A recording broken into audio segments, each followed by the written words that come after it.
সিজদায় পড়ে আল্লাহরে বলবেন, আল্লাহ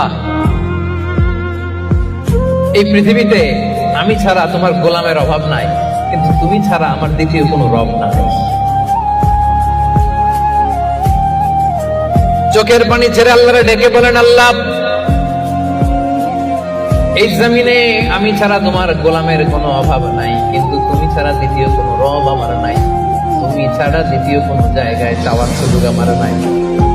চোখের পানি ছেড়ে আল্লাহরে বলেন, আল্লাহ কোরআনে তুমি শিখিয়েছো ফরিয়াদীদেরকে কেউ যদি চায় ওই ফরিয়াদীদেরকে বারণ করা যায় না, তুমি কেমন করে এই অভাগা ফরিয়াদীকে আজকে ফিরিয়ে দিবা। চোখের পানি ছেড়ে আল্লাহর কাছে চা, সব তিনি দিয়ে দিতে পারেন। চিল্লায় বলেন ঠিক কিনা?